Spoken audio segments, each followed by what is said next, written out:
All of his co-workers were gone. What could it mean?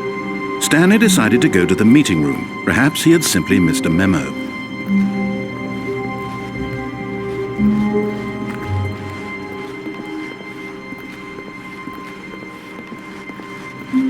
When Stanley came to a set of 2 open doors, he entered the door on his left.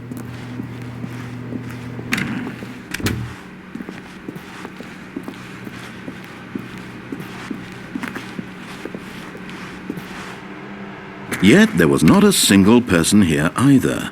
Feeling a wave of disbelief, Stanley decided to go up to his boss's office, hoping he might find an answer there. Coming to a staircase, Stanley walked upstairs to his boss's office.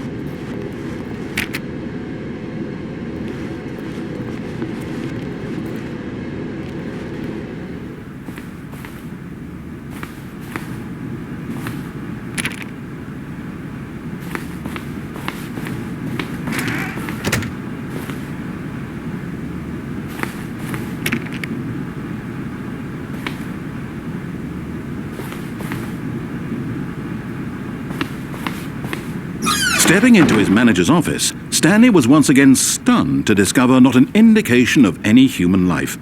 Shocked, unraveled, Stanley wondered in disbelief who orchestrated this, what dark secret was being held from him.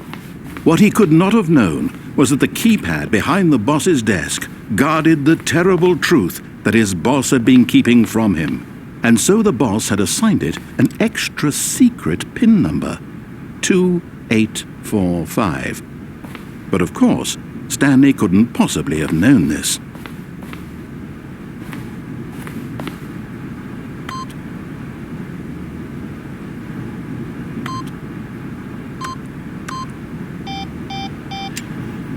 Stanley just sat around twiddling his thumbs.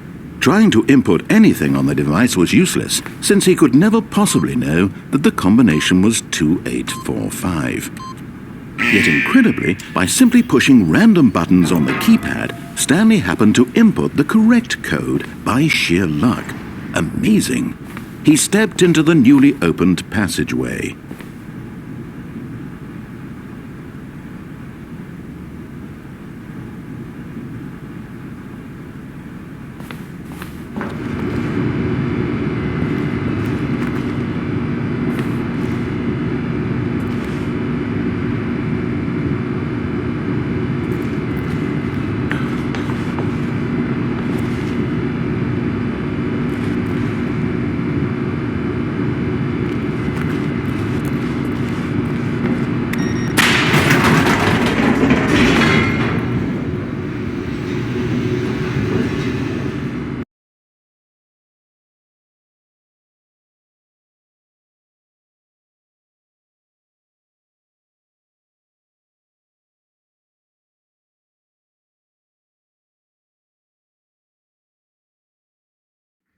Descending deeper into the building, Stanley realized he felt a bit peculiar.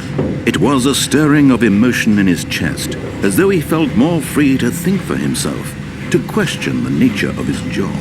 Why did he feel this now, when for years it had never occurred to him? This question would not go unanswered for long.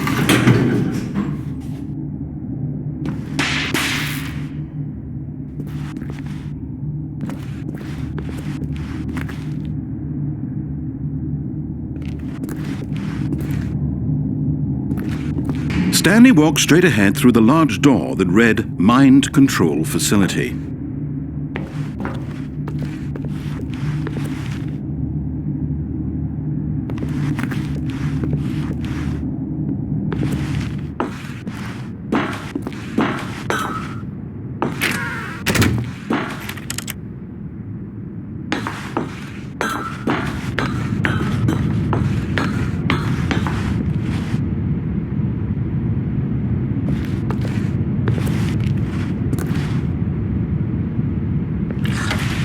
The lights rose on an enormous room packed with television screens.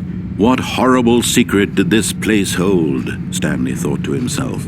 Did he have the strength to find out?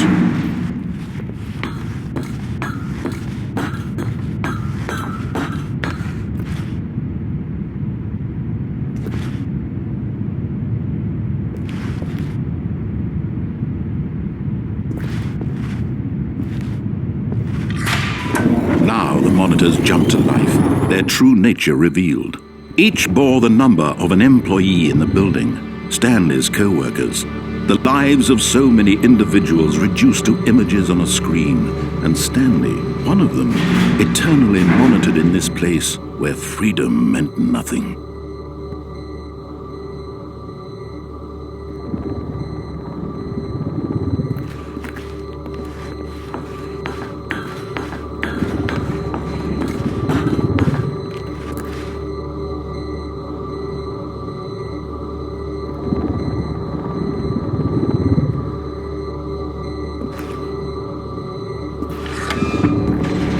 This mind control facility, it was too horrible to believe. It couldn't be true. Had Stanley really been under someone's control all this time? Was this the only reason he was happy with his boring job? That his emotions had been manipulated to accept it blindly?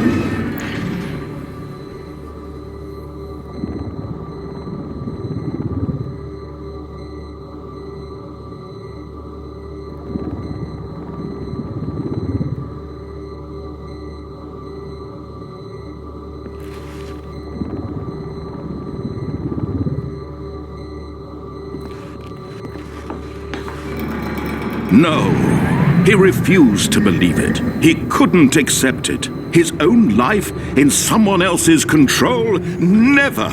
It was unthinkable, wasn't it? Was it even possible? Had he truly spent his entire life utterly blind to the world?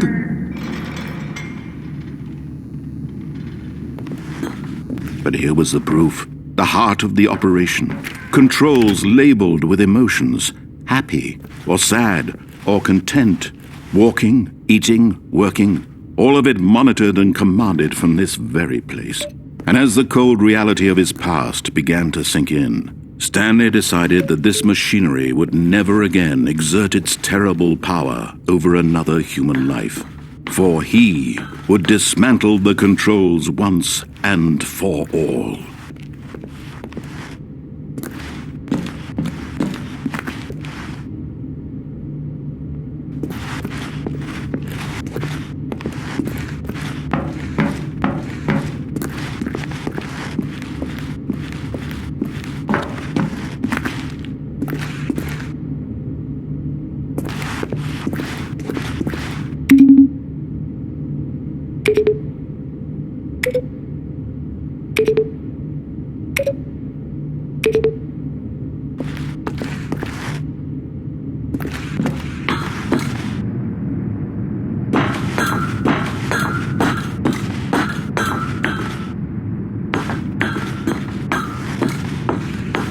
And when at last he found the source of the room's power, he knew it was his duty, his obligation, to put an end to this horrible place and to everything it stood for.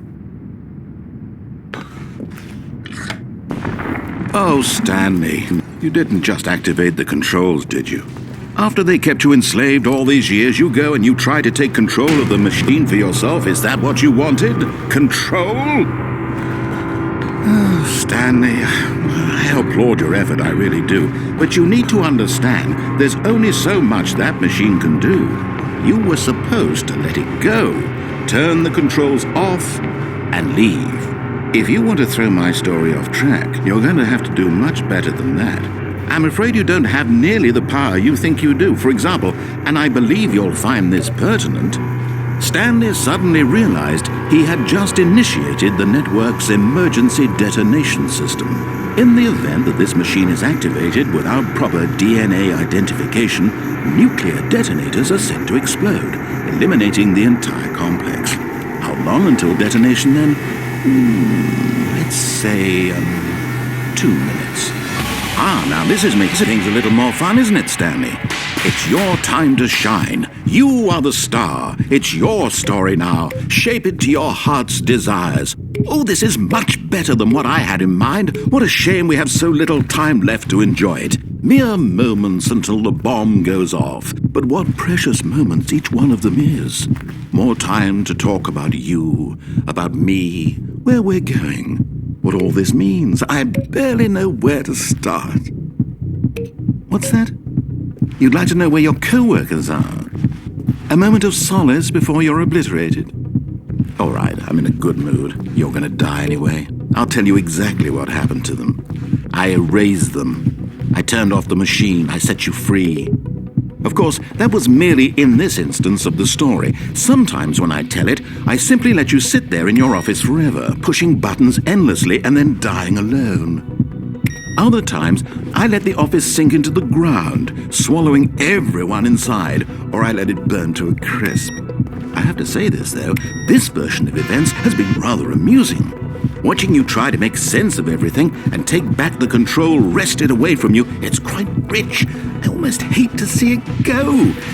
But I'm sure whatever I come up with on the next go-around will be even better.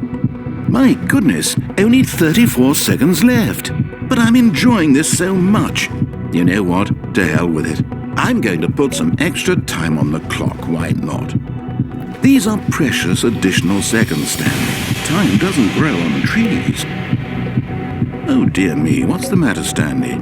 Is it that you have no idea where you're going or what you're supposed to be doing right now? Or did you just assume when you saw that timer that something in this room was capable of turning it off? I mean, look at you. Running from button to button, screen to screen, clicking on every little thing in this room. These numbered buttons, no, these colored ones, or maybe this big red button, or this door. Everything, anything, something here will save me. Why would you think that, Stanley? That this video game can be beaten? Won? Solved? Do you have any idea what your purpose in this place is? Stanley, you're in for quite a disappointment. But here's a spoiler for you. That timer isn't a catalyst to keep the action moving along. It's just seconds ticking away to your death. You're only still playing instead of watching a cutscene because I want to watch you for every moment that you're powerless. To see you made humble. This is not a challenge. It's a tragedy. You wanted to control this world, that's fine. But I'm going to destroy it first, so you can't. Take a look at the clock, Stanley. That's 30 seconds you have left to struggle. 30 seconds until a big boom and then nothing. No ending here, just you being blown to pieces. Will you cling desperately to your frail life, or will you let it go peacefully? Another choice. Make it count, or don't. It's all the same to me, all a part of the joke. And believe me, I will be laughing at every second of your inevitable life from the moment we fade in until the moment I say, happily ever after.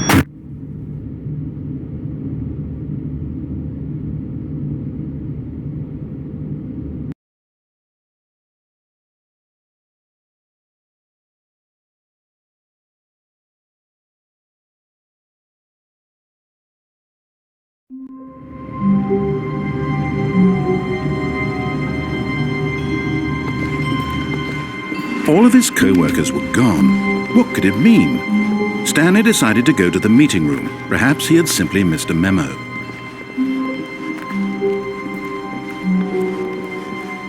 When Stanley came to a set of 2 open doors, he entered the door on his left. This was not the correct way to the meeting room, and Stanley knew it perfectly well. Perhaps he wanted to stop by the employee lounge first, just to admire it. Yes, truly a room worth admiring. But eager to get back to business, Stanley took the first open door on his left. And so he detoured through the maintenance section, walked straight ahead to the opposite door, and got back on track.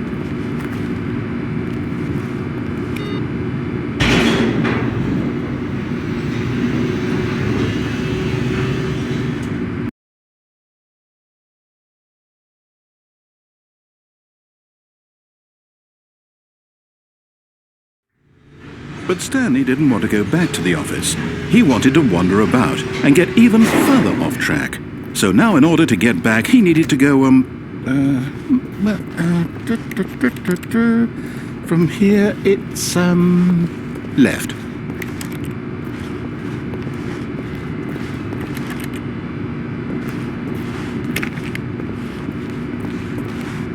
Oh, no, it's to the right, my mistake.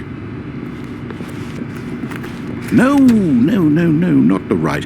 Why would I have ever said it was to the right? What was I thinking? It's clearly... Oh dear, would you hold on for a minute, please? Now, let's see. We went down right, left, down, left, right. Yep, okay, yes. I've got it now. This story is absolutely, definitely this way.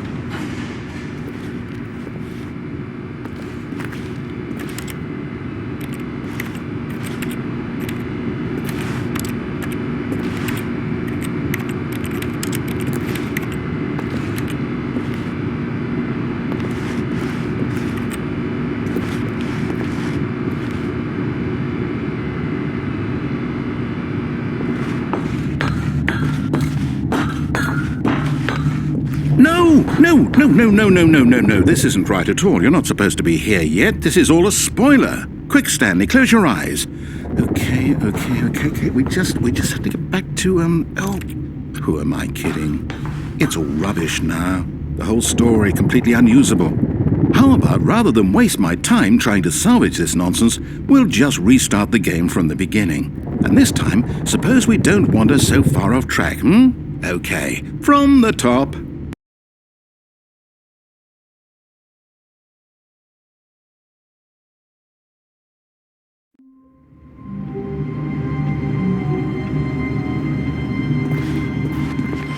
All of his co-workers were gone.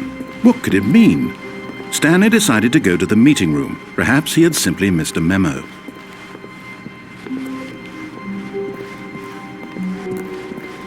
When Stanley... Wait, what? No, I restarted. I swear I definitely restarted the game over, completely fresh. Everything should be... Oh, did something change? Stanley, did you change anything when we were back in that room with all the monitors? Did you move the story somewhere, or... Hold on. Why am I asking you? I'm the one who wrote the story. It was right here just a minute ago. I know for sure that it's here somewhere. Okay, then. It's an adventure. Come, Stanley. Let's find the story.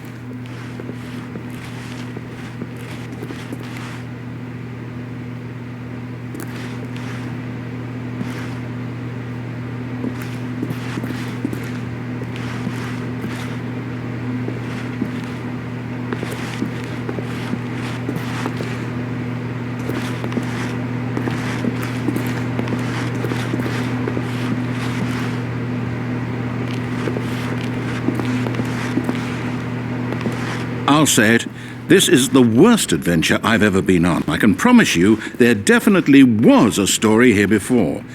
Do we need to restart the game again? Well, I find it unlikely that we'll ever progress by starting over and over again, but it's got to be better than this. Okay, let's give it a shot, why not?